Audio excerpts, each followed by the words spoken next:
মক্কার তরুণ ছাগল পালতো মুশরিকের বিশ্বনবী আর আবু বকর রাদিয়াল্লাহু তাআলা আনহু একবার গেলেন। বিশ্বনবী বলেন, আমি খুব ক্ষুধার্ত, তোমার কাছে কি দুধ আছে ছাগলের? আব্দুল্লাহ ইবনে মাসউদ বলে, আছে, কিন্তু এটা আমার মালিকের, আমি তো দরদ দেখাই আমার মালিকের দুধ আপনি পথিক, আপনারে দিতে পারি না।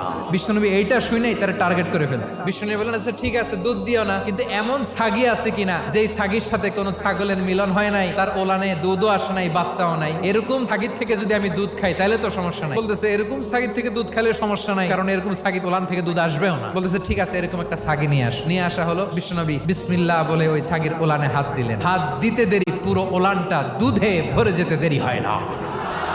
বিশ্বনবী আর আবু বকর রাদিয়াল্লাহু তাআলা আনহু দহন করে পেট ভরে খেলেন। এই দৃশ্য আব্দুল্লাহ ইবনে মাসউদের হৃদয়ে দাগ কাটলো। এই মুজিজা দেখে তিনি বললেন, আশহাদু আল্লা ইলাহা ইল্লাল্লাহ। ওনাকে টার্গেট করে বিশ্বনবী দেখলেন এমন ইন্টেলেকচুয়াল ব্রেন, উনি সূক্ষ্ম সূক্ষ্ম জিনিস বুঝে বেশি, ফিকহি জ্ঞান ওনার মধ্যে বেশি। বিশ্বনবী ওনাকে কোরআনের জ্ঞান শিক্ষা দিতে লাগলেন।